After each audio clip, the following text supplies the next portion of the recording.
So in this particular unit, what we are looking at doing is understanding what is change and how do we lead change within an organization. This is the main aspect of, actually studying this particular unit. So when we look at the definition of change, and when we in general look at, for example, why do we need to study change? There are a couple of things that we need to look at. So one of the key bits of introduction which has been given in this particular unit,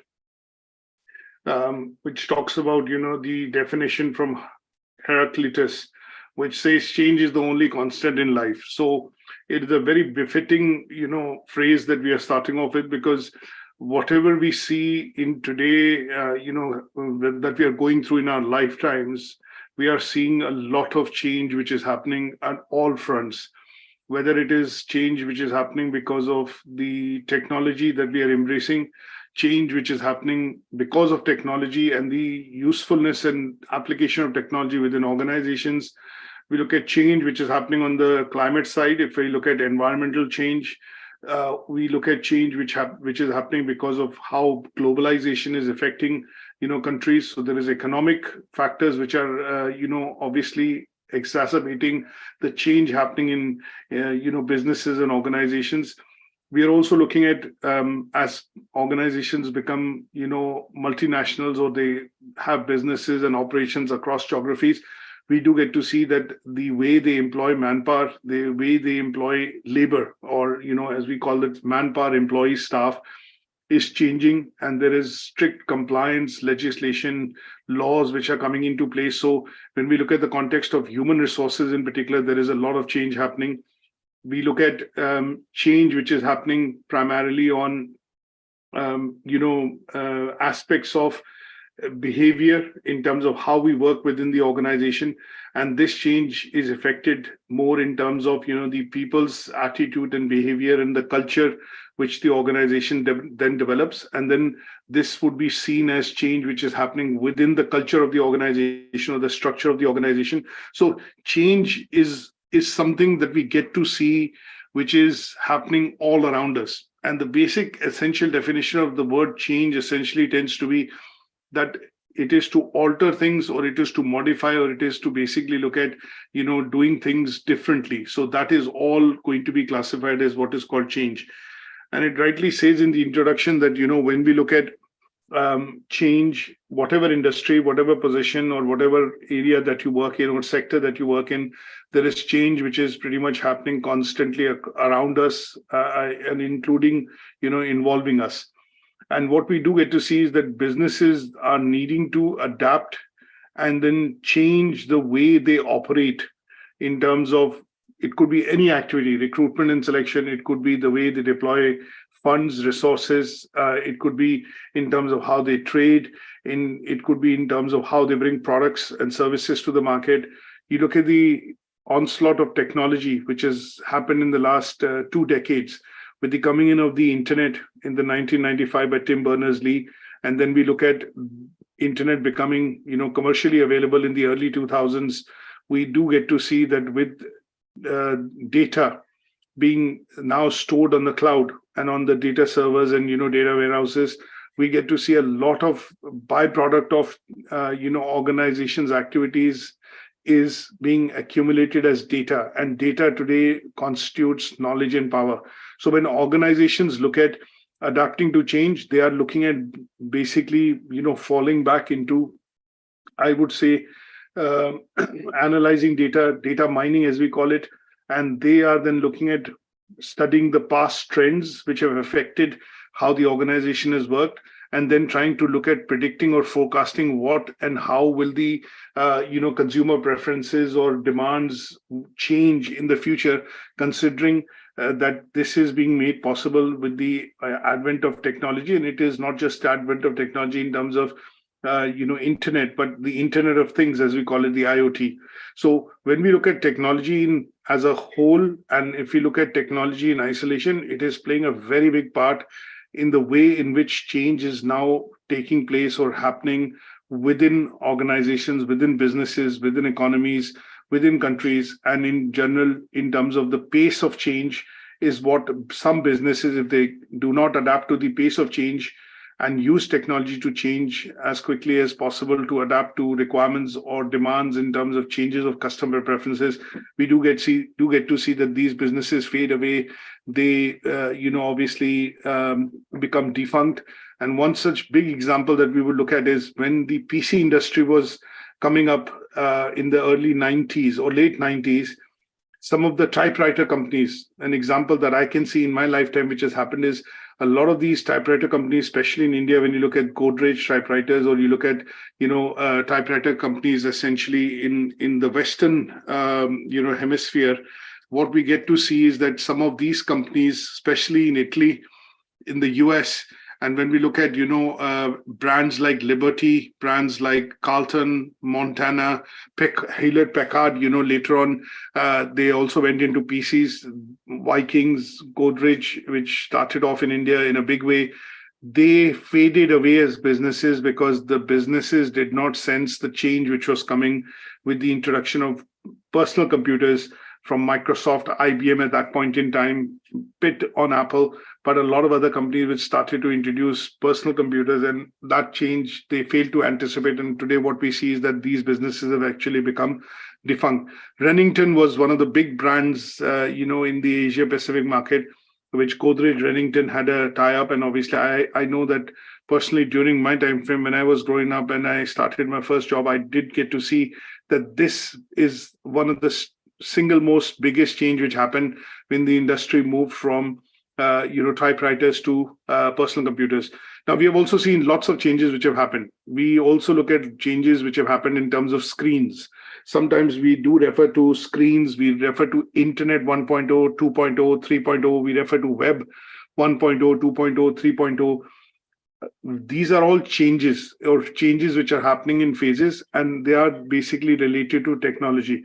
So when we look at screens, there was a cinema screen, then came TV, then came, the third screen, which was basically your color televisions, and then you had mobile phone screens. So obviously with the advent of smartphones, as you can see, a lot of keypad-based phones and biggest company, Nokia as a big brand, faded away because they failed to spot companies like BlackBerry, which had a screen and a keypad-based input. They failed to spot the change and the change in the preferences of consumers. And as a result, as you can see, these businesses have faded away. So it's a very, very big question and something which is very keenly looked at by leaders within organizations, because if they fail to spot the signs of what is bringing change in the market, then they can see their businesses disappear in a couple of years because they fail to spot the change. So when we look at studying this particular unit, this unit is going to be more some bit of current knowledge. We are going to be looking at dipping into theoretical models of understanding change, what drives change, how organizations embrace change, and what could be the drivers and triggers which actually start this process of change within businesses and organizations. Now, from your perspective, you're looking at essentially gaining an appreciation of how change happens. What is the depth at which the change planning needs to happen within the organization? It's not a simple case. Just to give you a case in point and example here, that if your company decides or your organization decides to shift over, say, from one operating system to the other. Say, for example, you're moving from Windows 7 to Windows 10, or from Windows 10 to Windows 11. And if you are an international business which has maybe a couple of branch offices, hundreds of employees, then it's not going to be a simple process of deciding that, okay, we're going to now start upgrading to Windows 11. It's not going to be that simple a process. There is a proper study, a thorough procedure which will be followed within the organization and all departments. Training and development will need to be looked into. Resources will need to be mustered. Budgeting would have to be done. Financial budgets would have to be created in terms of replacing how many PCs.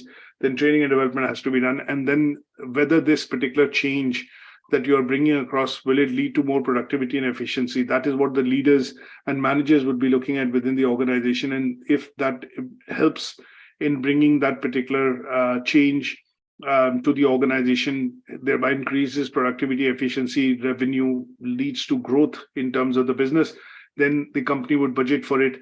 the management would approve for it, and obviously then at some stage this process, a structured process or a phase-wise process, would essentially start of introducing change in terms of the machines, whether it's laptops, PCs, servers, things like that.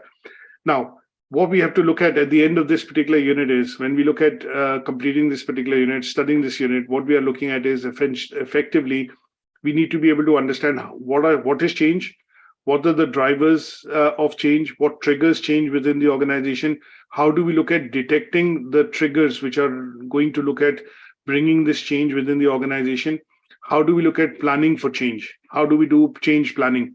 Then we look at some of the models, which are key frameworks. We look at some of the models, which include Kurt Levin's change model, the 3-step process. We look at the Kotter's 8-step model of change.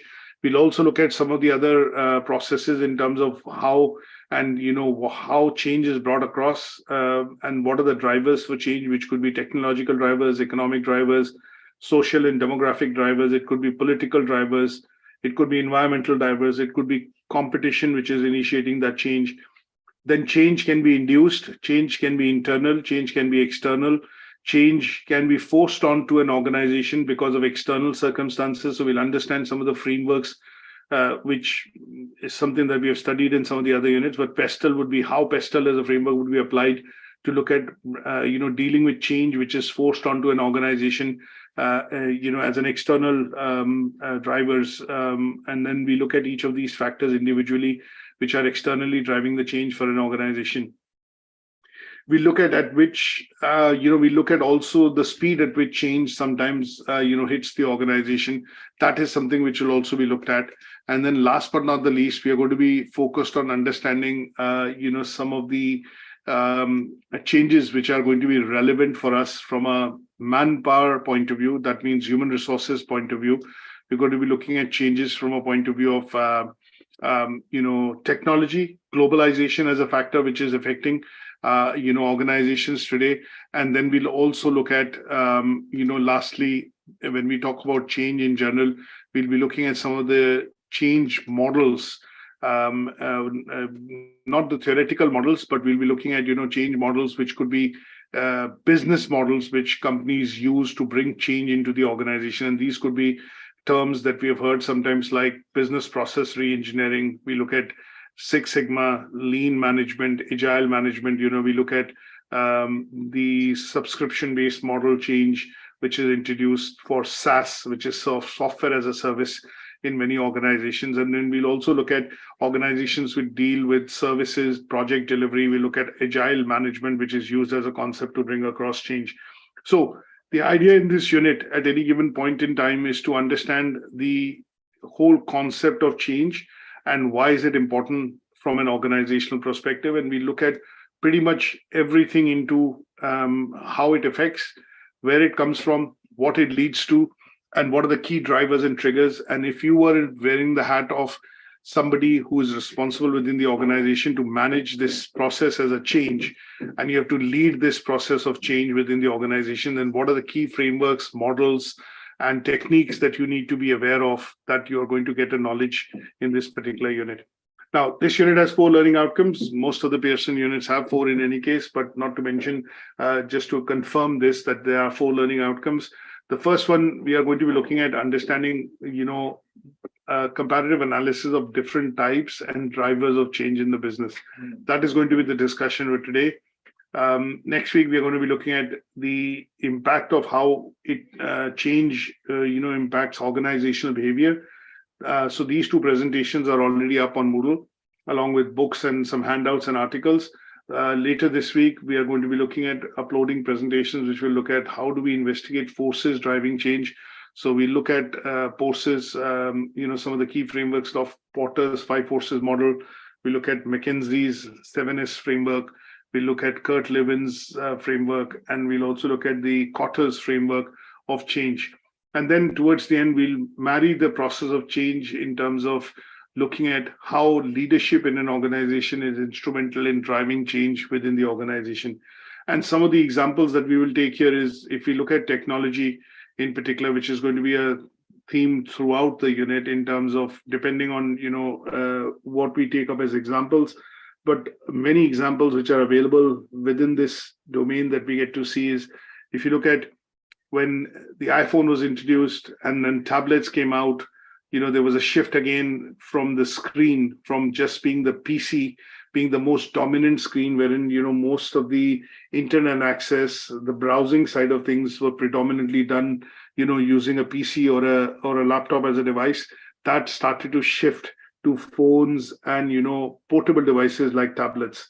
And when this change happened, a lot of big IT giants like Dell, Hewlett Packard, you look at Compaq, HP, they also started to move their organizations into a direction wherein there was a transformation that they undertook in terms of making sure that they also had these kind of products which Apple was bringing out in particular, then Samsung was bringing out in particular, which were in demand, or when we look at the consumer preferences, they were changing.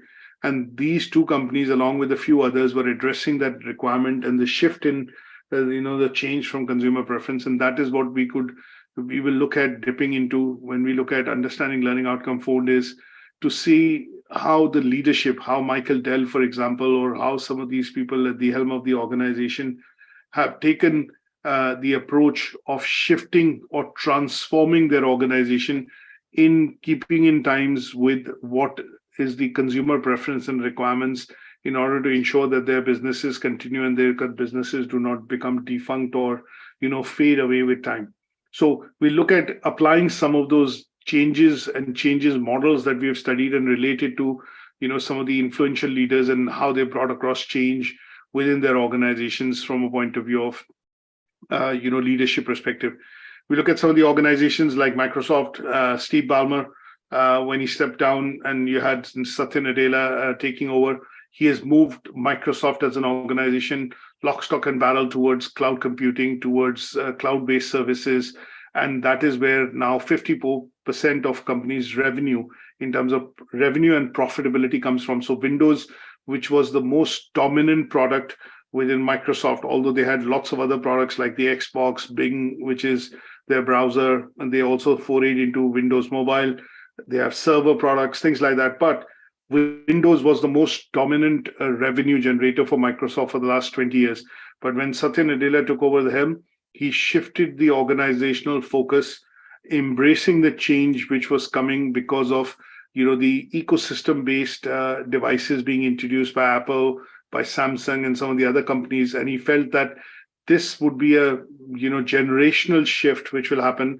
And if Microsoft does not adapt, and at the leadership level, he basically said that we need to embrace this change, and he brought a new vision into the organization wherein they started to move towards cloud-based products and cloud computing. And that has helped Microsoft's share price to double, quadruple essentially from the time that he's taken over. So these are things that we will look at in terms of case studies when we discuss, primarily, change, which is being embraced by leaders, and that is what we will cover, across in this particular study. Yes, that's a good point. Obviously, integration of artificial intelligence or ChatGPT into Bing as a browser, which has happened, and it's not happened just in all the browsers. It's happened in one of the Microsoft browsers that they essentially now ship on the PC. And again, there is where the monopoly of Internet Explorer was broken by the European Union, by the various other courts, across the globe. And this was debundled as a product from, Windows. Otherwise, Internet Explorer was by default, market leader in browsers. But today it's Chrome, and they bundle a browser called Edge. And in the Edge, they've become the first company to basically have ChatGPT integrated into the browser. Google is falling behind. Obviously, they will probably follow suit with their own, automated chat, bot that they've created. I think it's called Jarvis. I'm not too sure what that name is. And then we have Firefox, some of the others, Opera, and, they will also follow suit. So we will look at, Google Bard, that's correct. So we'll also look at these learning outcomes and the indicative content which is given. There are a couple of key models that we are going to be looking at in terms of change models. And then we are also going to be looking at, some of the bits that we have studied in organizational behavior. We'll be dipping into one or two theories: force field analysis, Shine's theory of, organizational culture model, and bringing it into relevance within this unit as well when we relate it to change.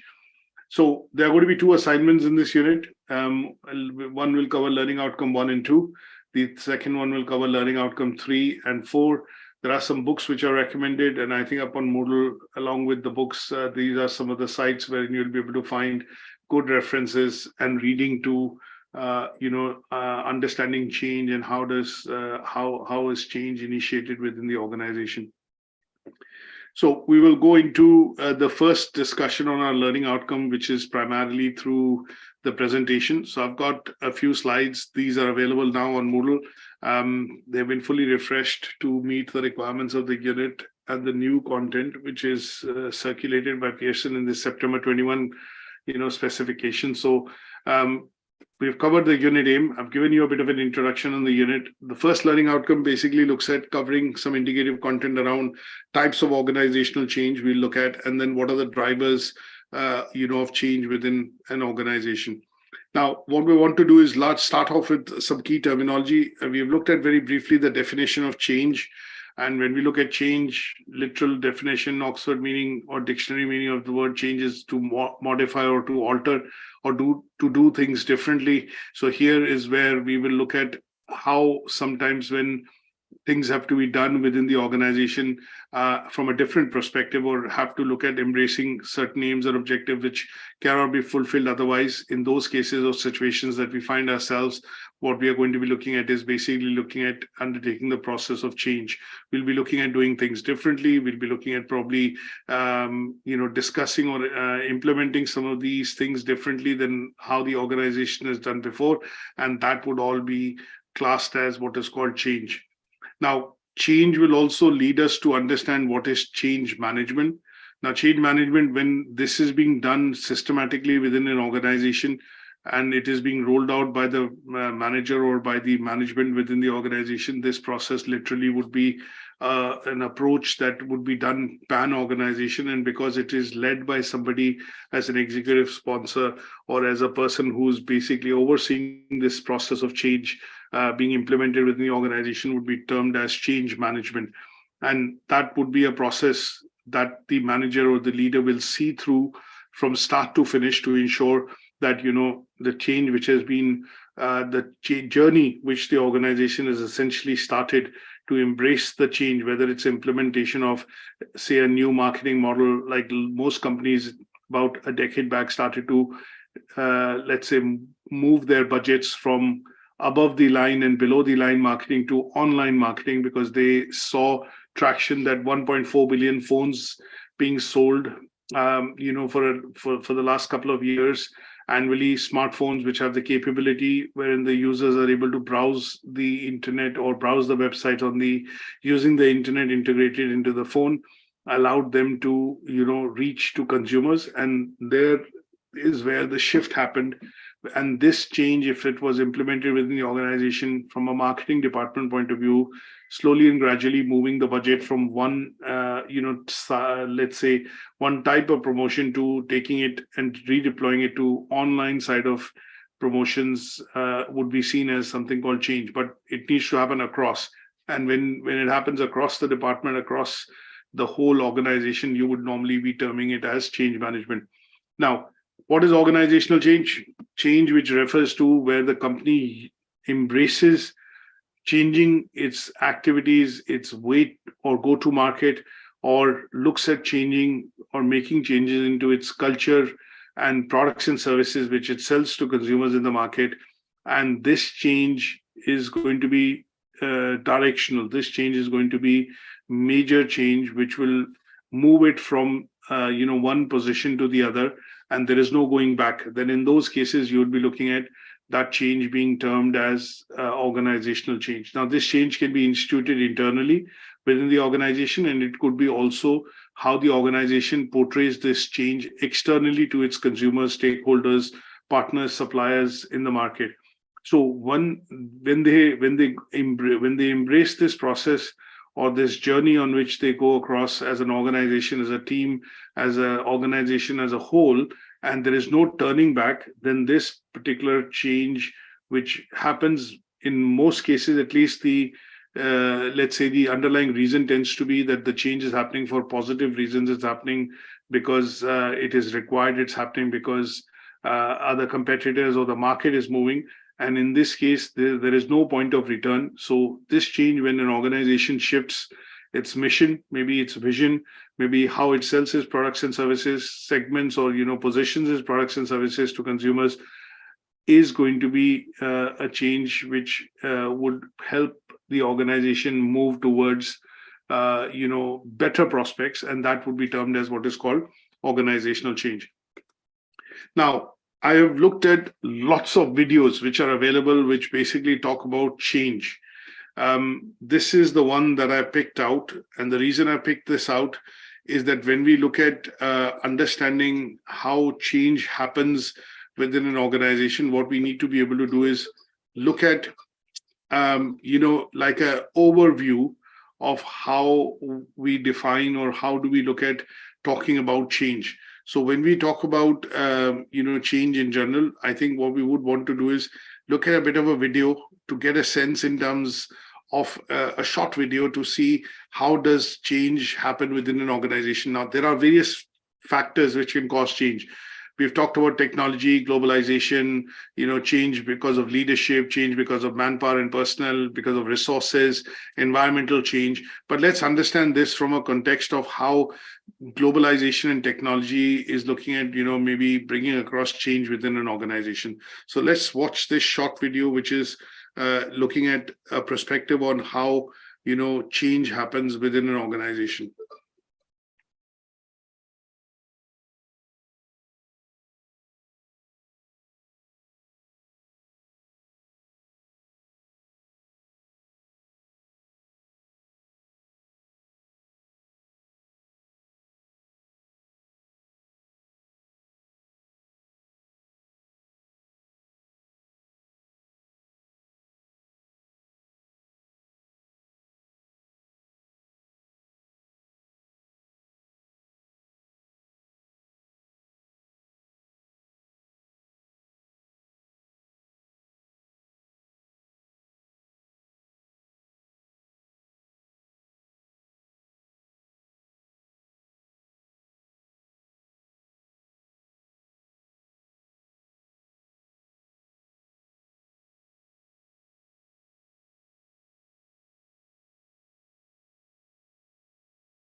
So as you can see, the main point in the video is there is no voiceover in the video.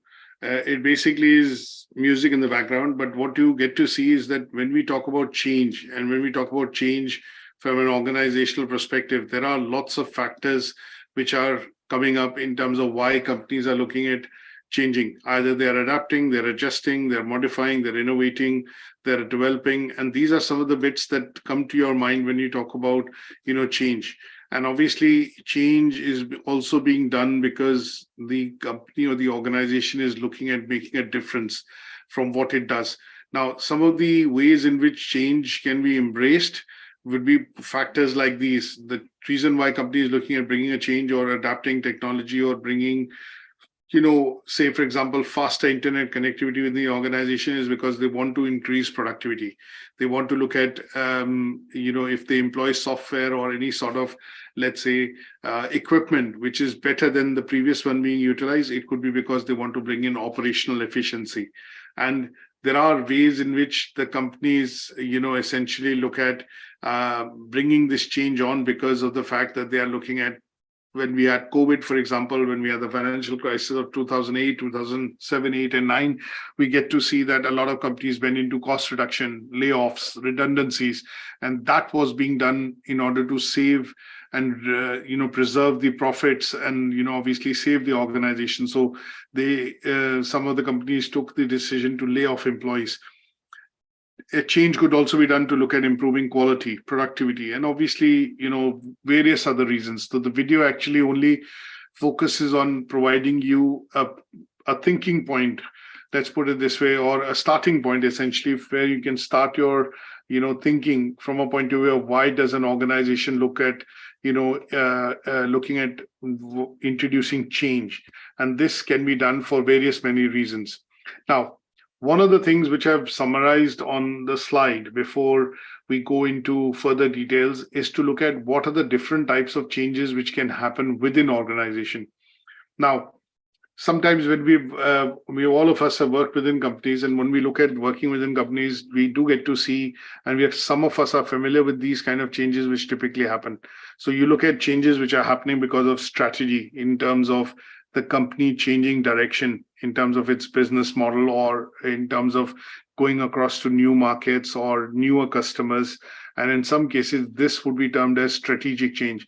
So one of the examples of strategic change would be that when we look at companies which were traditionally, for example, selling and focused on PCs and PC-related solutions, when tablets started to come out, smartphone became, a reality, and obviously the sales of them started to rocket. A lot of these companies, when I say these, I mean IT companies like HP, Compaq, Acer, Lenovo, you look at IBM, lots of other companies, they started to also look at embracing change by changing the direction of their business. They, from hardware centric, some of them started to focus on software as a service, started to look at building new products within their ecosystems, and this was a strategic change. Now, this change does not happen over time. This does not happen instantly. It takes time, and it happens over a point in time. And this change is normally set at the leadership position, wherein the leader or the management, top management within the organization decides, and they normally would lay down a timeline of 12 months, 12 to 18 months, 2 to 3 years, or 3 to 5 years, to basically ensure that the change can be embraced and it can happen across the organization. Now, it will also depend on the size and the scale of business and the operations, but generally strategic change tends to be long-term, and it is normally initiated at the top level. There is some sort of an executive sponsorship, and there is ownership for driving this change. And before this kind of a change is implemented within the organization, the leadership of the management ensures that there are financial budgets, or all the resources which are required to bring this change across the organization happens. It does not happen in one department or one branch office. It will generally be pan-organization. Then we look at structural change. These changes are typically changes which happen within the structure of the organization, as the name suggests. That means it could be the way organization goes to market. It could be looking at reorganizing departments. Sometimes you look at companies in the Western Hemisphere have started to outsource a lot of manufacturing to China and in countries in the Far East. That would have meant that production and engineering departments here would have to be either becoming defunct or reduced on their function in terms of headcount, and increase in terms of services, customer services, sales, marketing, BD teams would have to be taken on. Now, this kind of a change, which basically is done, which affects the structure and the culture within the organization, tends to be what is called a structural change. Now, structure, if the organization's structure changes, it can also lead to what is called a cultural shift or a change within the organization. That means you would look at bringing sometimes people in with let's say sometimes we hear the word, let's bring some young blood into the organization. That means you want people who are coming in with new skills. They are coming in with, say, for example, knowledge about what is happening within the competition. They are being brought into the organization to infuse blood, new, thinking, or let's putting it this way, literally infuse new blood. That means new thinking, the new way of life, and somebody in terms who's going to be looking at driving the organization or transition of the organization from old to the new. And sometimes these are basically done, and when it happens, these are termed as what are called cultural changes. And a point that I would stick to and give an example here is that if companies started to outsource manufacturing, engineering and production, departments, headcounts and things like that was reduced. So here, in order to deal with more customers, because the company is now trading and obviously selling, and because of outsourcing, bringing products in and then selling it to the consumers, the customer focused side of operations would increase, and that would mean that the organization would be looking at taking on more people in customer services or in sales or in call center or some sort of back-end sales, which allows them to reach out to consumers to be able to position and sell these products. And that would be a cultural change. Technological change is not difficult to understand. It is when companies embrace new technology, look at logistics and transportation sector. Now, one of the things which the sector has embraced over the years, although it was available and was being used again in countries in America and in Europe, GPS tracking of vehicles, haulage companies in particular, when they look at transportation of material, inventory, which happens between different cities, different warehouses. There is GPS tracking of vehicle, which has been introduced, and that is a technological change wherein some of these technologies were very, very expensive when we look at early 2000s, because they were new to the market, and obviously technology wasn't very prevalent. It was quite expensive, but now as the technology has gained traction, companies have started to look at tracking the transportation of inventory.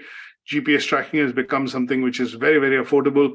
You can buy a GPS tracker, for your particular, let's say, if you're a haulage company, or if you're for example, a taxi driver.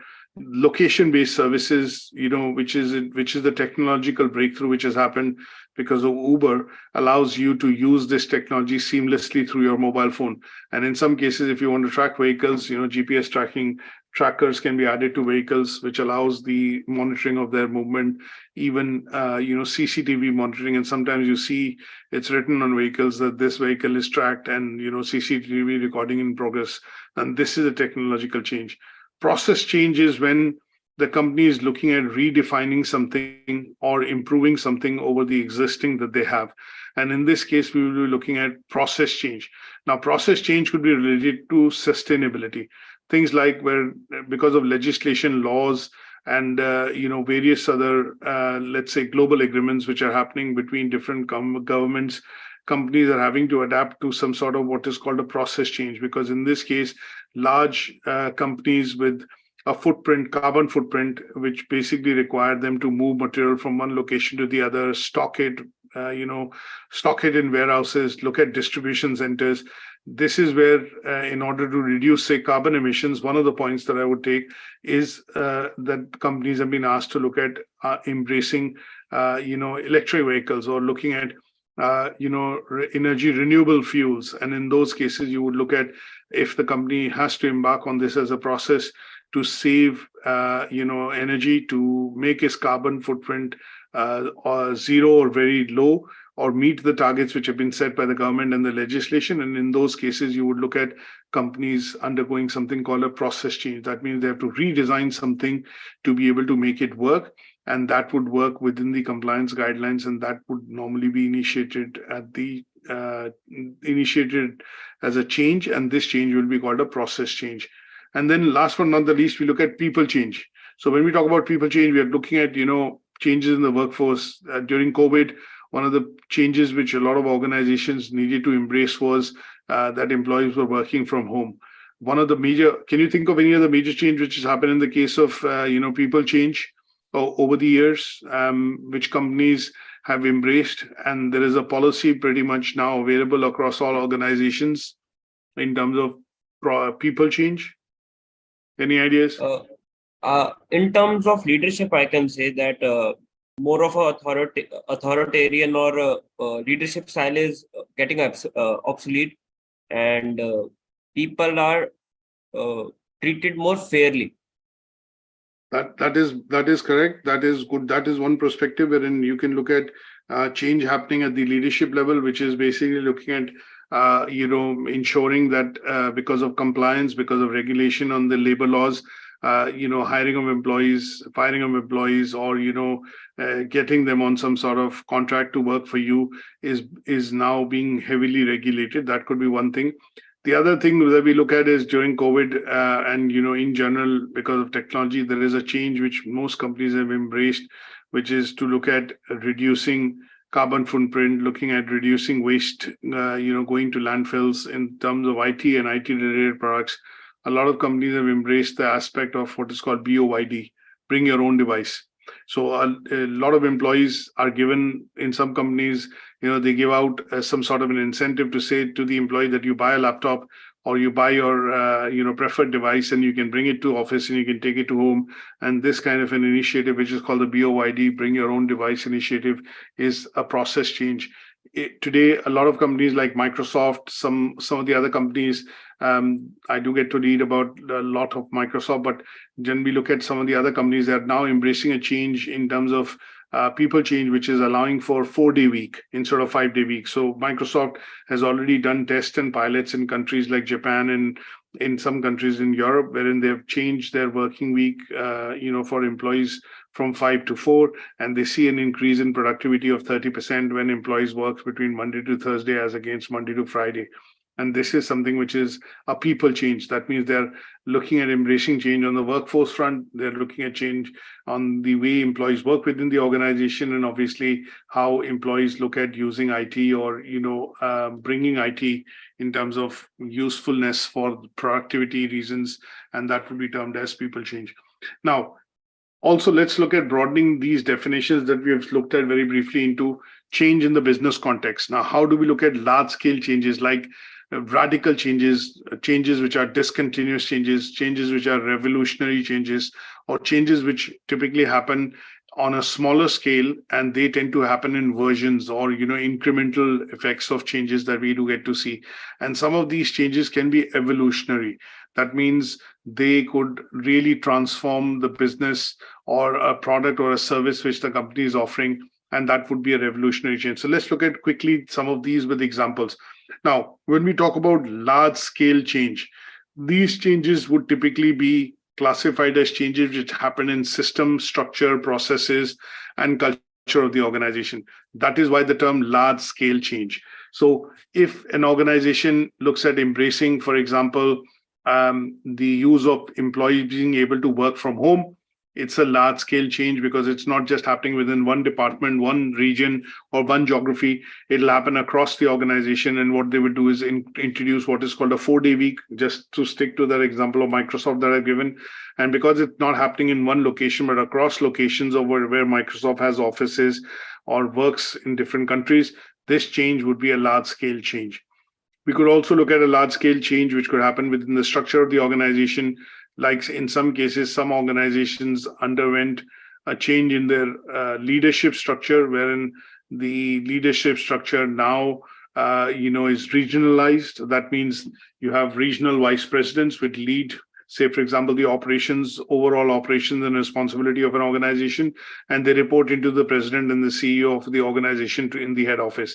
Now, this kind of a change would be a large-scale change. Now, some of these changes can also be instituted by external factors. Say, for example, if an organization starts to look at outsourcing or creates an outsourcing office or a production facility outside the country because of the way costs are moving or the way dollar/pound is strengthening as against some of the other currencies, then this change would be long-term. This change would be left at the leadership level, and this would be a large-scale change because the company would look at moving its production facilities, from a particular region to another region, and that would be a large-scale change. So here again, this change would be necessitated by either the market forces, by competition, or by consumer preference, wherein their preference is to bring down the price of certain products which they've been buying, and now competitors are offering it at the same price. And that is where the company who originally had an advantage or maybe would have introduced this unique product in the market, is now having to look at the opportunity of outsourcing. And outsourcing would then mean that they develop a facility of manufacturing outside their main operations, and that would be a large-scale change. Now, let's look at radical change. Radical changes typically tend to be, when we look at the word radical itself, if we talk about, would be basically meaning, if there is a change which basically happens, in the fundamental working of the organization, or as we call the reason of existence of the organization. So when we look at radical change, this change typically tends to be a change which will affect the fundamentals of how the organization actually works or reaches out to its consumers. So here we are talking about changes which will happen in the core system, processes, and culture of the organization. And this could be related or understood by taking an example of technology which the company, let's say, embraces. If we look at a lot of these manufacturing companies started to look at embracing what is called SAP or ERP. SAP is one of the companies which sells enterprise resource planning packages.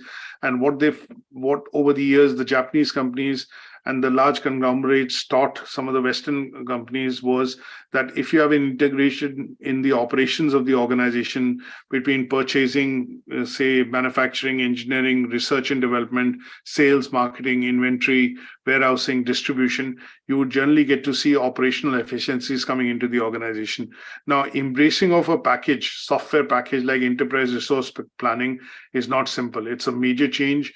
It requires a lot of training and development. It is very expensive, and the whole system needs to move over to be able to do that. So in enterprise resource planning, companies look at first integrating some of the key processes. It could be processes like manufacturing, engineering, production, R&D, but at a later stage, they start to also integrate things like accounting, payroll, finance, marketing, sales and business development, and, even administration.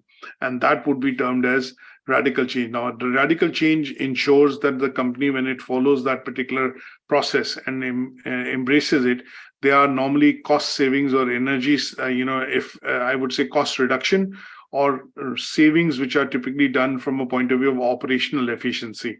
And that is where we will look at radical change.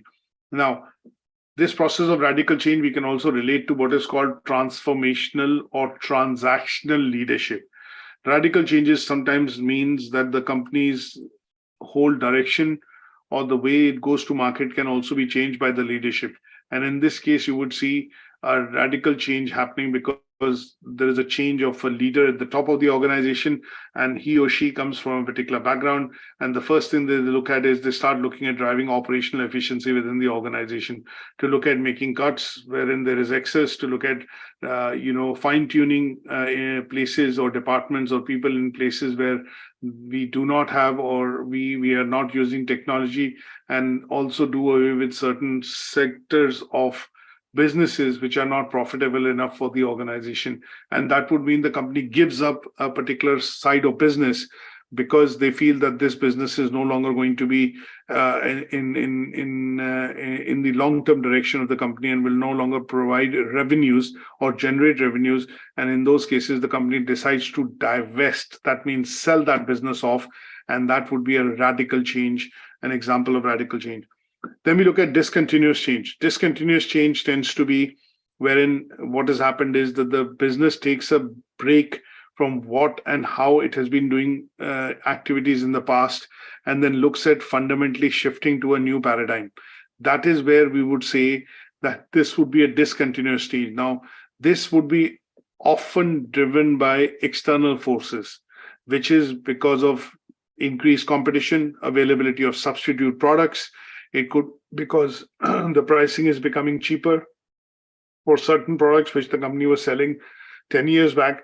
Now, if you look at the Apple iWatch, what has happened is Apple has created a new segment of electronic watches, which basically now competes with the likes of, lifestyle watches like Omega, TAG Heuer, you look at Rolex and things like that. Now, these are brands which have been consistently selling at premium prices. But because of the disruption which Apple has brought across within this sector in terms of introducing a smartwatch, what we do see is that some of these companies which were pretty much okay with their business models, their go-to-market, their products, had not even thought about, introducing smartwatches, were forced to think and bring a change in their strategy and start introducing some of these products, because this was forced onto them externally by competitors like Samsung and Apple. And this would be something which is called discontinuous change.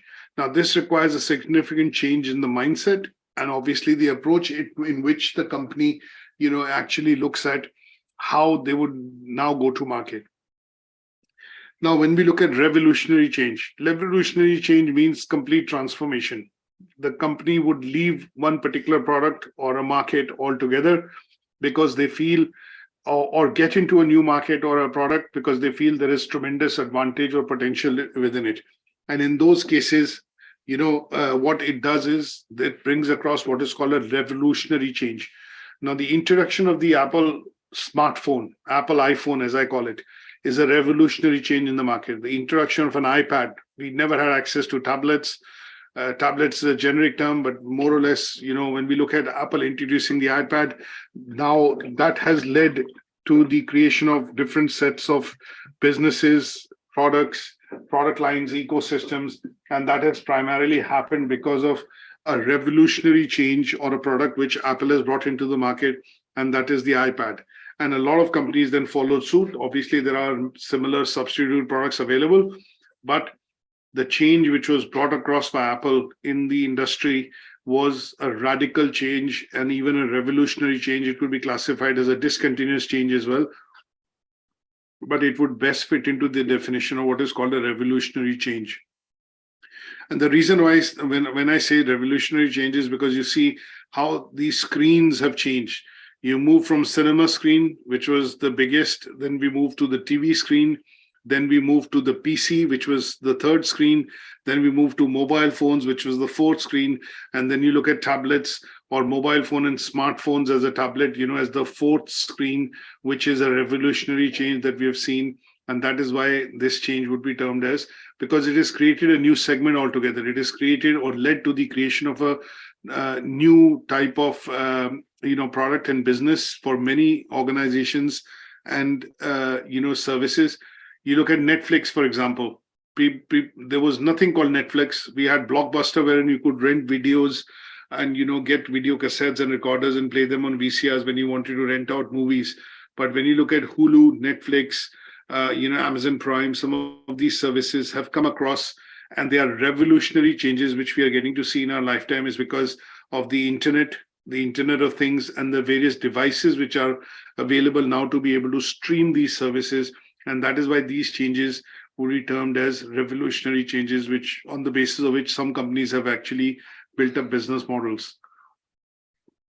Now, when we talk about small scale changes, this is the other category. So when we talk about large scale changes, there are lots of these changes that we discuss, things like radical, discontinuous, and revolutionary. But when we talk about small scale changes, here we are talking about changes which are going to be bringing incremental improvement within organizations, but to certain processes, systems, products, or services which they are selling.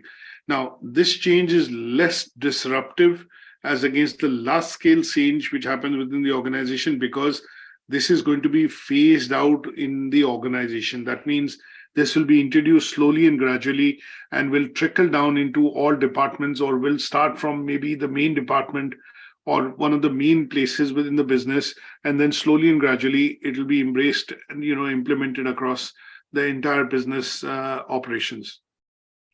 Now, these changes can be incremental. That means sometimes you look at taking on certain products, and I'll give you an example. In our own organization, we looked at interactive smart boards, and we thought that we will experiment with one. But now that we have seen that smart boards allow a lot of things to happen. One, for example, we can do away with paper. Second, in the classroom, students can scan using a QR code, and everything which is written on the interactive screen can be transmitted to their mobile devices or laptops instantly. We don't need to do any prints. We don't need to give them any pen drives, or we don't need to transfer any data. all of it can be seamlessly transferred to the students within the classroom when the sessions are being conducted. Now, we first tried the product, experimented it, see how it fits our business model, and see how it can bring productivity to us and savings in terms of, certain bits of operational savings like paper, transactions, communication. And then what we did was instead of one, we bought two other smart boards, and all the classrooms are now equipped with interactive smart boards. It allows multiple students to come in and touch and use the screen.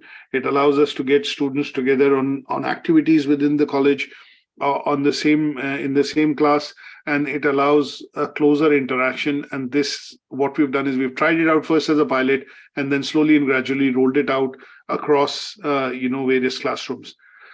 Then we talk about evolutionary change. Now, evolutionary change again can be under small scale, and difference between evolutionary and revolutionary is evolutionary will be slowly and gradually something will come up after continuous improvement. Revolutionary would be suddenly there will be a big transformation which will happen in the market because a new product or a service has been introduced. So evolutionary changes we get to see in engineering products or companies. We had a black and white television. First we had the radio, then we had in evolutionary change, satellites and imagery, and coming in of the hyperband allowed TV signals to be broadcasted through satellites, and that meant televisions came across, and televisions were initially black and white. Then we had color televisions. Now we have then we had plasma televisions. Then we had LCD televisions. Now we have LED. Now we have OLED. So as you can see, as the technology is evolving, the changes are evolutionary. It is structural. It is happening slowly and gradually as new advancements in technology is happening, and you get to see evolutionary change happening within a particular product or a service. And televisions, for example, is a great example to look at studying evolutionary change. So when we talk about changes, they can be large scale, they can be small scale. Is that understood? Any questions on this? No, sir. Okay, now let's look at changes from a different perspective. So we are going to look at, in the first learning outcome, changes, but from different definitions and different perspective. First aspect that we looked at was types of changes in organization. Then we looked at large scale and small scale changes. Now we are going to look at changes which can be planned, which are emergent, which are initiated, or which are imposed. Now, change as a process, as we know, is constant. It can be imposed onto you. It can be planned in the organization. It can also come out of something in terms of a development, and it can also be initiated. So these are four different types of changes which you generally get to see sometimes happening within the organization, and they are called as planned or emergent, initiated or imposed. So two opinions and two aspects of it. Let's look at this in a bit more detail. So when we talk about planned change is something that you're already deliberating. That means you're already planning. It is because of the proactiveness in terms of preparation. It's not reactive. It is something which the organization is already thinking of. It can be hastened, fastened because of external factors or competitor activity. But essentially, this is something which the organization is already planning, and they have already structured that this is something that the organization needs to do. And that is why this change would be a planned change. Now, planned change could be, if you look at quality, for example, if the company is looking at improving its product quality, you look at Toyota, for example, or some of the large car manufacturers, they make continuous improvements in the output of vehicles. One such great example is Grand Prix. And if you look at Grand Prix Formula One racing, a lot of companies, automobile manufacturers, basically sponsor the Formula One cars. So you have Mercedes-Benz, you have Ferrari, you have Renault, you have all the major brands which typically are big automobile manufacturers. But what they are looking at when they drive and sponsor a Formula One team is that they try and highlight the efficiencies and the changes that they are bringing across in their vehicles, and that is what is projected or glorified through Formula One racing. So when we look at planned change, there is a planned change which is happening in the type in terms of new models which they are bringing out, facelifts which happen within car models once in 3 or 4 years, and every 5 years is a new model which comes out. So this is a planned change. things in terms of efficiency, productivity, looking at engine proficiency, and looking at better mileage. Some companies are looking at a plan change of, if you look at Volvo, they've discontinued manufacturing all petrol and diesel cars, and they'll phase them out totally by 2030. And that's a plan change which the organization is looking at, making a shift towards electric vehicles. Now, there are some advantages and disadvantages of plan change. Sometimes plan changes, if they are not very well, let's say, tested, it can lead to some sort of, let's say, potential risks for the company in terms of its revenue and its revenue model. Tesla, for example, never made a profit in the first few years of its, selling cars in the US.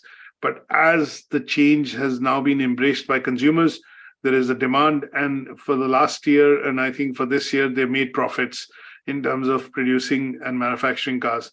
Now, they planned this change. The company was set up with the philosophy that they don't have any other cars, they have only electric cars. But because they were ahead of time, the company was initially making losses. But now, as the idea is caught up, you would generally see that's an advantage, that they have a first mover advantage in the market. And obviously, they have been able to create a unique brand for themselves in terms of a niche and a brand for themselves globally in the car manufacturing market when they look at electric vehicles. Disadvantage was losses. Initially, because they started quite early, there was maybe lesser stakeholder traction. Raising money for the venture was difficult, but as and when the traction is starting to happen, you see that this disadvantage is changing into an advantage. Now, when we look at emergent change, so planned versus emergent. Emergent change is sometimes unplanned and unexpected because it arises, or it is kind of a change which the organization would need to do because it is arising out of responses or reactive nature of what is happening in the internal/external environment of the organization. And this type of change would be driven primarily because market conditions are changing, or if the company has failed to anticipate how the market would move in the next couple of years. Now, one of the things which Tesla has seen is that as the number of cars it sells increases, they also need to put in an infrastructure for charging of their cars. And because when you charge a Tesla, it downloads a lot of material in terms of your driving history and lots of other things which it is using in technology of creating driverless cars as well. Now, this bit of change which is happening because of the newer set of information the organization is capturing is also requiring the organization to start developing its systems to be able to use this data which is coming into them from the download of existing cars when they charge. And this change, which is helping them drive forward the research in driverless cars, would be termed as emergent change. Now, the advantages of this tend to be that obviously some of these changes can happen quite quickly. They would be leading to newer business product solutions for Tesla. And last but not the least, it would also mean that if it clicks in the market with consumers, for example, it gives a lot of information on how you travel. It gives a lot of information that can be utilized by insurance companies to understand how the driver's rationale and behavior is while driving the car. It can also be sold to make some profit. This data can also be used because it is providing travel data across various routes, can be used to draw accurate maps of locations. And this would be an unexpected potential opportunity for Tesla to look at investing into or selling it, because it is all data driven. And sometimes when you look at disadvantages tend to be because if it's not been planned well, and if it is not the change or the data which is coming in has not been utilized, and if it is something that the company doesn't want to utilize or probably doesn't make use of it, then obviously the disadvantage is that somebody else takes the advantage of using that data and then turning it into a bigger business model, which the company failed to anticipate. Now, when we look at emergent / planned change, we also look at initiated versus proposed change. So initiated change tends to be when internal stakeholders, management, employees, shareholders drive that change. That means they are instigating the change needs to be done from within the organization. And this is motivated by the desire to improve processes or improve efficiency, and in some cases to rise up to challenges or new opportunities which the company may face or is getting. Now, one of the things which Uber did, for example, because they developed this particular technology based on location-based services, this particular technology, they thought that obviously because we have a first mover advantage, we have more or less a majority of the market in whichever places they work, I think about 20, 25 countries. But what they thought of was that one of the planned initiated changes was that this technology could also be leased or sold on a subscription basis to a lot of other companies which will be utilizing it for various other purposes or reasons. And that would be an initiated change. So here, it could be forced by the government legislation or regulation to say you're a monopoly. And obviously, in order for the governments and countries to break that monopoly, they would look at forcing that change onto the company. And this would be initiated through a dialogue. And that would mean that the company would be looking at asked to create what is called licensing or fees-based, subscription-based model, wherein it will lease its software out or the technology out on the basis of patents, subscriptions, whatever you call it.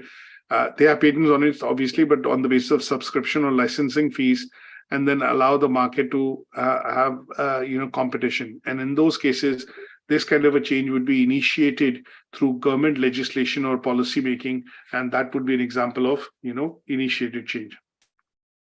Obviously, there are advantages and disadvantages of it. Advantages for Uber being that they are able to make money through subscription or licensing-based model. Disadvantage tends to be that some of the competitors could look at using this technology and create innovative solutions which Uber itself might not be able to offer, or Uber might offer, and they might become competing services for Uber in the future, thereby decreasing its revenue.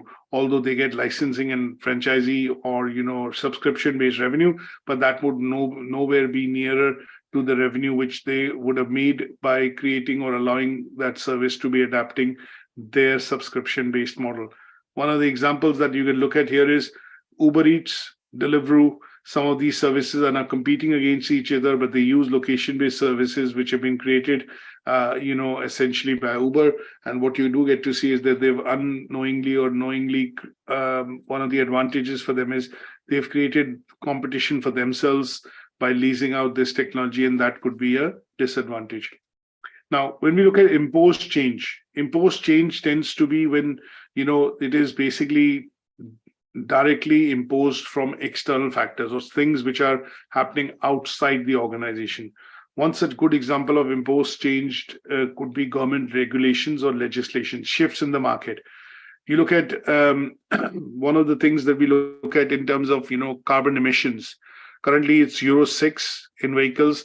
Now, this change in terms of why the manufacturers, automobile manufacturers have been asked to, look at fitting catalytic converters in diesel engines, or when you look at Dieselgate, which has happened as a big corporate scandal because of Volkswagen, some of the other companies collaborating and switching off the, particulate filter within the particulate filter light or the sensor within cars, and then allowing the, vehicle to run and pollute, has led to a major, court case. And obviously, a lot of these companies have lost the court case, and they've been asked to keep aside billions of dollars, to compensate consumers because they were kept in dark. They were not, told about this. So this is an imposed change which has happened because of changes in government regulation and because of the requirements which the manufacturers are now really needing to comply with, which is to say the government in the UK or in the European Union has said that diesel cars will be phased out by 2030, petrols by, I think, 2040. And that would mean the manufacturers would need to look at phasing out production of diesel cars, and there will be no longer will be produced, at least in the European region. And this is a change which is an imposed change. Now, there are advantages and again, disadvantages. Advantages tend to be that if organizations need to remain current and continue business, they have to comply with it. And compliance would mean that the government would look at giving them some soaps, some sort of incentives in order to ensure that the business is compensated, or they are given rebates or subsidies to be able to develop alternatives. And that is where they are allowing these companies to look at greener fuels. They are looking at helping those companies move to electric-based solutions, and schemes which have been introduced in the UK and some of the European countries tend to be that if you sell a diesel car or you trade in your diesel car, you get up to £5,000 off on a brand new electric car when you trade your diesel in to one of these companies and you choose an electric model.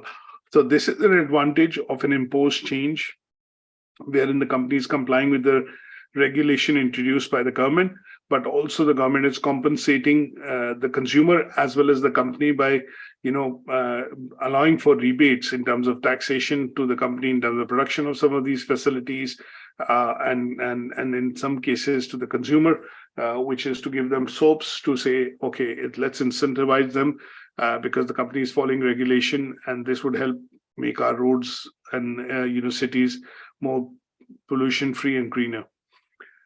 Now, these are two types of changes that we look at, which can also be instituted within an organization, and they tend to be proposed / imposed.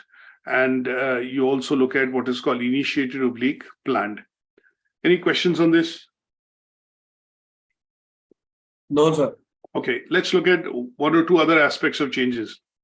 Now, changes that we discussed initially in the table, which was structural, strategic, people, and process driven. So we've done a bit of a discussion on this, but what I've done is I've detailed out some slides which basically cover all these changes. So very briefly, some examples here in terms of changes. Strategic tend to be, or structural in this case, tend to be when organizations undergo changes in their structure, culture, and obviously the workings of the organization. And these are basically for looking at improving efficiency and productivity. Strategic change in the direction of the business overall, how it reaches to its consumers, maybe change in the selling strategy of products and services, and embracing newer technologies or introducing its products into newer market. And that will be a strategic change. It'll happen over a point in time. It will not be immediate. It will be rolled out or across the organization and normally sponsored by the leadership of the top management within the organization. Process, people, and these are other changes which can also happen when we look at changes. Now, one of the interesting perspectives that we want to quickly look at is changes which happen within the organization, and that can be the individual level, at the group level or department level, and at the organizational level, which is branch offices or geographical offices of different companies. Now, when changes happen, we have talked about changes which are at a bigger scale, which is outside the organization, affecting all market, all the sectors or all the companies, industries and all sectors. Now look at specifically within organization. So when we look at organizational changes, it can happen at three levels: individual, group, or organizational.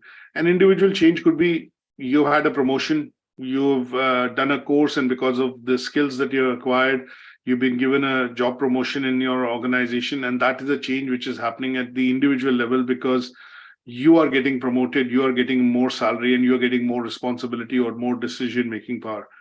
Changes which happen at the group level tend to be, which basically mean that you are now looking at having this change is primarily involving a change in the way you would work within a particular, let's say, department or a particular office within the organization. So here, the change would be a group level change because the structure of the department has changed.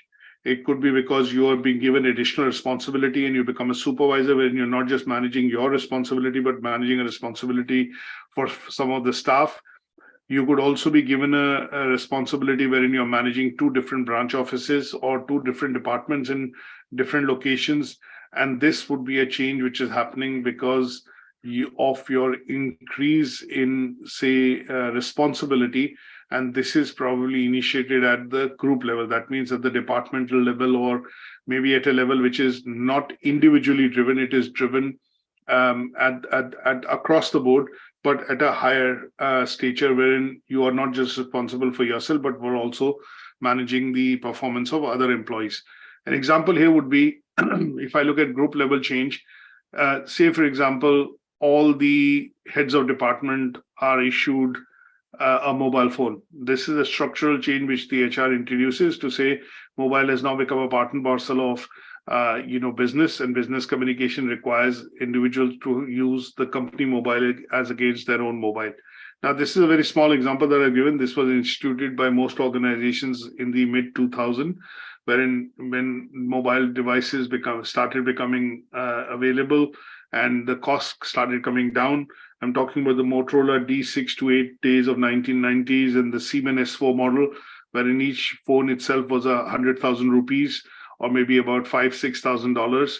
But now, as the prices brought down by Nokia and some of the other manufacturers in the early 2000s, we see phones costing, 5,000-6,000 rupees or $50-60.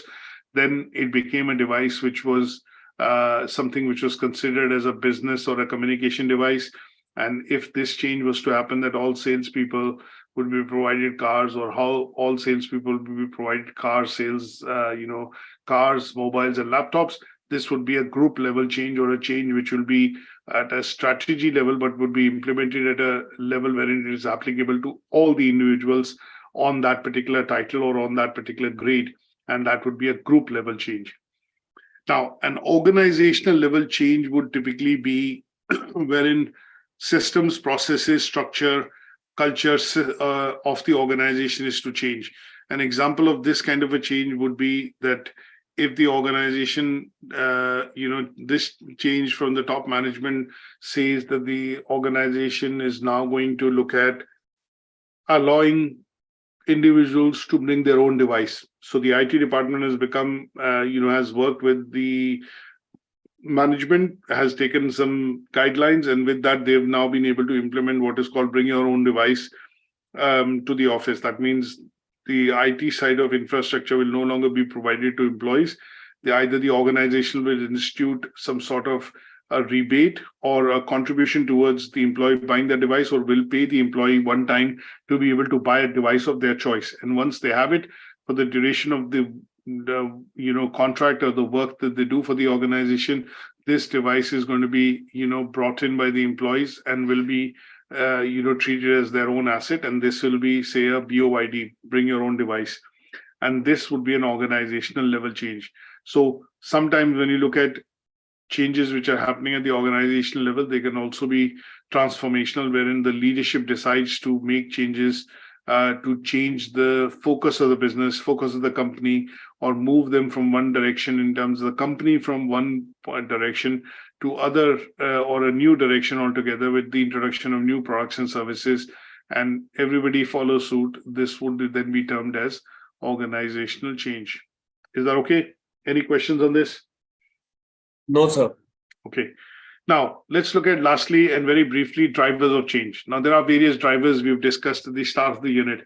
Drivers of change can be technology, economic changes, COVID, for example, financial crisis, looking at how the shift is now happening from companies in China to India to some of the other Far East geographies because of tightening up of relations and tensions between China and US. You see some of the economic changes happening, wherein China's central bank is trying to introduce its own currency, and the development of the ADB, the Asian Development Bank, is trying to look at substituting dollar in certain places with Chinese rand. And this is an economic change which is happening, which could have far-reaching consequences. So there are lots of changes which can happen, and drivers to these changes could be economic conditions, technology, it could be globalization, it could be social and democratic factors, political and legal factors, environmental factors. We see a lot of discussions around the treaties which happened in Japan in the 2016, then the Paris Accord in 2017, I think. And then we recently had the Glasgow Accord, wherein the countries are all agreeing to bring down pollution and trying to limit the rise of global temperatures to 1.5 degrees centigrade by 2050. Now, these are all different types of drivers of changes, which are drivers of change, which can happen and affect an organization or a business, or some of these can happen within an organization, and that is why we call them as drivers of change. Now, drivers of change, when we have to look at what causes change within an organization and how this change then affects the workings and the day-to-day workings of the organization in a way can be studied through by studying some frameworks. And they are used as basic frameworks to analyze what are the changes happening because of these drivers. So when we talk about internal changes, when we talk about external changes, PESTEL and core competencies, these are basically drivers of change. So when we talk about political, economic, social, cultural, technological, and demographic changes, they can be studied under PESTEL, internal and external, internal within the organization, external outside the organization, initiated by government, or policy changes which are introduced by the government. And sometimes you look at changes being instituted or being brought or forced across onto organizations because of competitor activity, and they would be changes which typically we need to study and know about, and what frameworks do we use or what tools and techniques do we use to study these changes. We look at one of them, which is PESTEL, and it's an age-old tool or a framework that we generally use. And this tool and framework that we normally use allows us to understand which factor in particular is affecting or constituting the change or forcing the change happening within the organization. So they can be classed as political, economic, social, cultural, technical, legal, and environmental. So this covers the bulk of the changes which the organization can see from outside, which is very little in their control. It is not just affecting them, but some of the other organizations involved in the same type of business. It does not affect one business in one way and some of the others in other way. It affects everything in the one simple way, wherein if you are feeling the effect of it, your competitor is also feeling the effect of it. So lockdown, when it happened because of COVID-19, virus spread, lockdowns were initiated by government ruling or government legislation, and they happened across for all the companies. It did not, mean that some could function, some could not function. But yes, lockdowns were essentially an example of an external change which the organizations had very little control on when we talk about changes being instituted, on the organization, at the organization level. Now, one of the things that we also want to look at is what is the impact of technology, things like artificial intelligence, cognitive computing, data analytics, and how they contribute. There are lots of them, mobile phones, cloud computing, there are lots of them. And what we want to be able to do is get a perspective in terms of how they are making the change happen within the organization, or how are they affecting a change in general when we look at it from an organizational perspective. Now, some of these things, because they are led by technology, some of the ways in which they are affecting or influencing change are through, for example, the speed at which or the pace at which we are being asked to keep track with change. That means today you can, if you go back 20 years, we had the old phone. You had to dial very few people have mobiles. Some people had pagers. So you could only text them. It was one-way communication. But when mobiles came in, it became two-way instant communication. And we generally get to see that the speed at which, communication would happen drastically improved from the time when we had no mobile phones to essentially the normal phones that you could ring up and, you could, essentially get some information. But with the coming in of mobile phones, lots of services could be added onto the phone. And today, the smartphone that we have is like a computer in our hand. So we can literally ask the PC or the phone to do so many things. And this has basically looked at, this changes in the technology on the phone have increased rapidly over the years. Every year we see a new processor, better camera, more battery life coming in, and technology, what it is doing is essentially increasing the speed at which the change is happening. Then we look at disruptive innovations. There are lots of disruptive innovations. One of the things that we talk about is ChatGPT. Now, with the AI model and artificial intelligence coming in, they are disrupting what and how consumers get, normally solutions. So this has allowed, when I say this, I mean artificial intelligence has allowed people to, speed up certain things in terms of, let's say, services. And this is disruptive to technology because if this was available 10 years back, things would have been different. Now that it is available, it is causing a disruption in a lot of different areas. Say, for example, one is education. And we do get to see that, a lot of students are using it to write assignments. But what this is meaning also is that there are new forms of assessments being introduced by, teaching institutions, which would basically mean that there will be a radical change or a disruptive change within this particular sector. So some of the technology that is being introduced is causing change, but it is causing a disruptive change. And when we say disruptive change, what we mean by that is, in terms of changing, that means it is going to cause, let's say, a radical shift or a major, introduce something as a major shift in the way in which we look at things. And that would be the, usage of word disruptive. So it might lead to a different set of activity or a process, or will cause some sort of, a change, which will be radical to the way we look at how things happen. And that would be disruptive, innovations. Now we look at, obviously, lots of articles out there which are going to say, which are already predicting that 300 million jobs would go by 2030 because artificial intelligence will take some of these roles. So increased automation would basically be driven by technology. We have increased efficiency, and obviously there are newer business models coming up. And when we look at the gig economy, we call the gig economy, and we look at the millennials in terms of particular, they're all working and wanting to work within the gig economy. So things like Deliveroo, Uber, you look at Airbnb, you look at Uber, Lyft. These are all basically services which have come out of disruptive business models. These are innovative business models as well.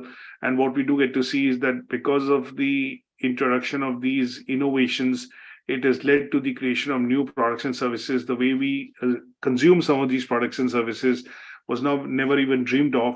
And obviously, these have created what are called new revenue streams, employment opportunities, and obviously, new ways in which companies are now, let's say, creating wealth, for their employees.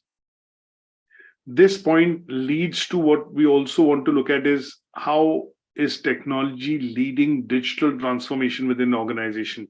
So when we look at the companies like Uber in particular, and some of the other companies which have come up over the years and have used technology as a basis to create their business model, we look at these companies are driving what are called digital transformation of organizations. So when we look at one such example, if I explain this, we look at the travel industry, right? About 10 years back, or maybe 20 years back, if we go back 2 decades, we used to traditionally book tickets through a travel operator. You were wanting to go on a holiday, you'd go to your local travel operator, sit with him, look at the packages, look at your flight, look at the hotel, and you'd book it that way. Now what has happened, see what technology has done. You have lots of websites which are able to offer all these services to you. They're even able to show you the rooms, give you reviews of how people have liked the location or the place. And what you get to see with that is that this has led to a whole new paradigm of how the travel industry now works. So you have travel operators, which are basically, websites. You have everybody advertising on their websites. And obviously, in this case, some of the activities which the traditional travel agent used to do are now becoming defunct. So you go to a website, you're able to straight away dial from there to the company which is providing you the package. And what that has meant is that the speed at which you are able to book a holiday has reduced from 2 days, 3 days availability of flights checking to a couple of seconds or minutes, in which you are able to do pretty much everything on your screen or on press of clicks of a few buttons on your PC. And this has led to new revenue streams. So there are lots of comparison websites which have come up. There are lots of ways in which now the D2C, direct to consumer options are coming up, wherein operators are actually selling packages directly to consumers.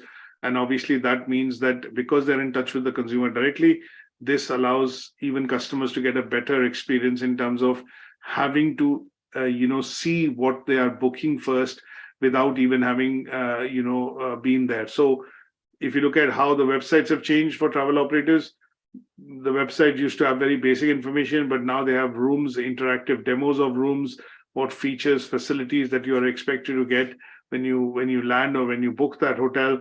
You're able to all see that virtually through 3D tours or virtual tours, and that has led to the creation of what is called the new customer experience. Now, one of the main aspects that we will focus on sometime during the study of this unit would be big data.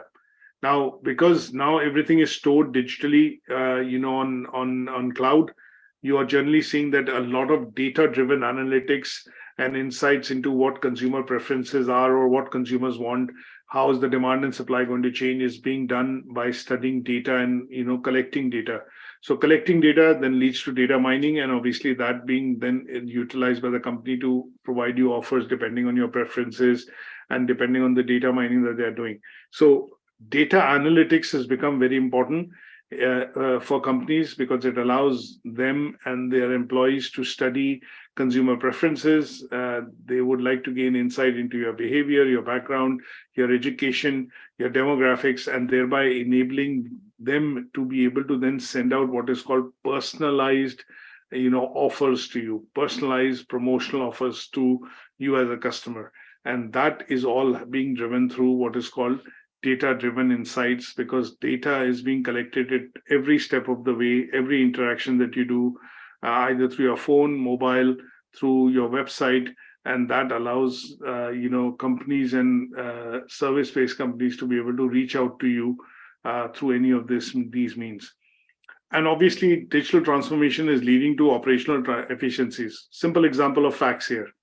You look at 20 years back, 10 years back, people used to use fax or facsimile to be able to transmit something which was urgently required. Today, that can be done straight away through email.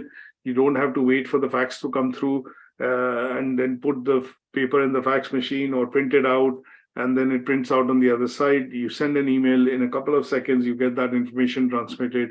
And that's a great example of what is called operational efficiency. So technology in general is driving what is called digital transformation across organizations, which is meaning that it is driving significant change, not just in the organization, but when I talk about organizations, in the organization's business models, in terms of its revenue streams, in terms of the customer experiences the organization is able to provide, and last but not the least, helping it to also create operational efficiencies. That means wherever possible, companies are able to save costs, increase productivity, do away with the excess, and that is all happening because of embracing technology or newer forms of technology in running the set of business operations. Is that okay? Any questions on this so far? No, sir. Okay, so that brings us to the end of the first session, which is learning outcome 1, and what we will do is carry on with learning outcome 2 next week.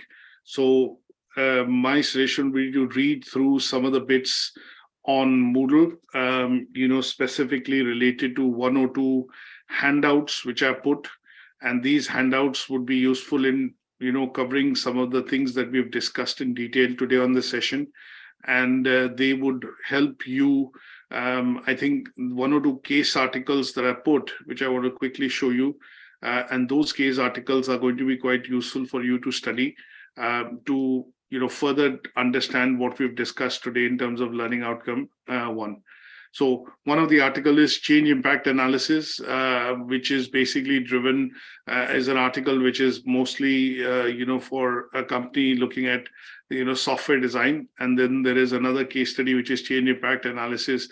These 2 I would suggest to read, which will help you cover some of the bits that we've discussed in detail by understanding the application and how it happens within organizations from a point of view of deeper understanding. Any questions on this so far? Feel free to ask me through email or WhatsApp. But apart from this, I think what we will do is wrap up today's session and then catch up next week when we discuss learning outcome 2. Okay, sir. Okay, brilliant. Thanks for joining in today, Nandish, and take care.